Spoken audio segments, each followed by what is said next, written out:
Have you ever stopped to think about what actually happens when you type a website into your browser? It just works. It feels like a bit of magic, right?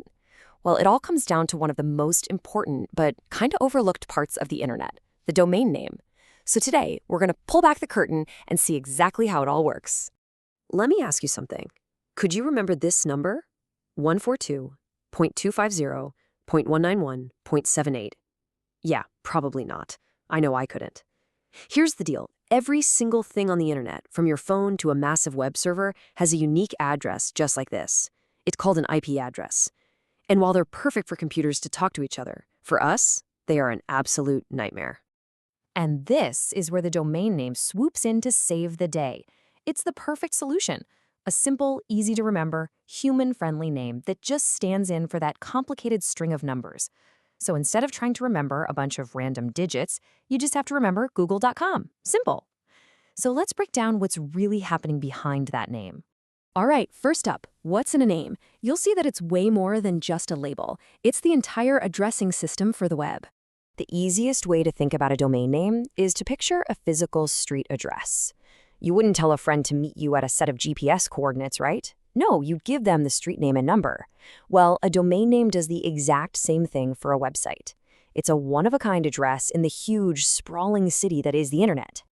Now, you've probably heard a few different terms thrown around, so let's clear this up real quick. Your domain is just the simple address, like example.com. A URL, on the other hand, is the full, specific path to a particular page, kind of like adding the floor and apartment number. And hosting, that's the actual piece of land your website's house is built on. The domain is just the address that points everyone to the right spot. And just like a street address has different parts, the number, the street, the city, a domain name has its own structure. So let's take a look at the anatomy of that address. Okay, let's work from left to right, starting with mail. This part is called the subdomain. You can think of it as a specific department or a side entrance to the main building. You see this all the time with things like blog.yourbrand.com or shop.yourbrand.com. It's a great way to organize different parts of a big website. Next up, we get to the heart of it all, example. This is the second-level domain, or SLD for short. This is the unique part that you choose, the part you register. It's your brand name, your identity online. This is the bit that makes your address totally different from anyone else's. And finally, on the far right, you've got .com. That's the top-level domain, or TLD. You might just call it the extension. This part helps categorize the website, telling you if it's commercial, an organization, or something else. So you put them all together, the subdomain, the name, and the extension, and boom, you've got a super precise address that works anywhere on the globe. Now, these TLDs come in a couple of main flavors. You've got your generic ones, the gTLDs, which I'm sure you recognize, like .com for commercial, .org for organizations, or .edu for schools. Then you have country code TLDs, the ccTLDs. These are tied to a specific country, like .uk for the United Kingdom or .jp for Japan. Okay, so we've got the human-friendly name on one side and the computer-friendly number on the other. How does your computer actually connect the two? Well, get ready for an absolutely incredible journey that happens every single time you go online, all in the blink of an eye. The secret sauce that makes all this happen is something called the Domain Name System, or DNS. Honestly, the best way to think of it is as the internet's giant, super fast phone book. You give it a name, and it instantly looks up the right number, the IP address, that your browser needs to connect. And this whole lookup process happens in a series of lightning-fast steps. It goes like this. You type in the domain. Your computer immediately asks a special server, a DNS resolver, hey, where do I go? That resolver then goes out and finds the domain's official name server, which holds the true record and asks for the IP address. The name server sends the number back, your browser connects, and there you are. It is unbelievably fast.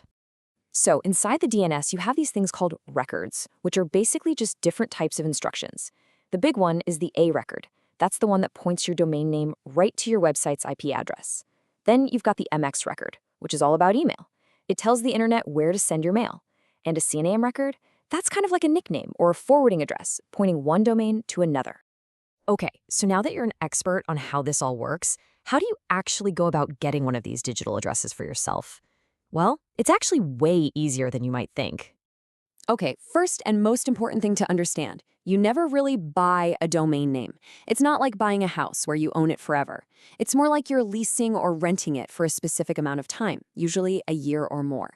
And you do this through an officially accredited company called a domain registrar. The whole process is pretty simple. You come up with a name that's unique, pick a registrar you like, and sign up for a year or more. You'll give them some contact info, which gets stored in a public directory called Whois. And then, and this is the crucial part, you have to remember to renew it. If you don't, your lease is up and someone else can grab it. So let's bring this all home. Because at the end of the day, a domain isn't just a piece of technical plumbing. It's really the foundation of your entire online identity. And this is where you see the real power of having your own domain. That one single name you register, let's say your brand.com, becomes the hub for everything you do online. It's your website address, of course, but it also lets you create professional branded email addresses. It ties everything together into one clean, trustworthy identity. And remember that Amex record we mentioned a minute ago? Well, this is its big moment. By setting up that little record in your DNS settings, you're basically telling the internet's postal service exactly which server handles all the mail for yourbrand.com. It's the digital mail carrier that makes sure hello@yourbrand.com actually gets to your inbox. So you see, a domain is so much more than a technical shortcut. It's your digital storefront. It's your nameplate. It's your business card, all rolled into one. It really is the first, most important piece of your unique identity on the internet. Which leaves just one question. What will yours be?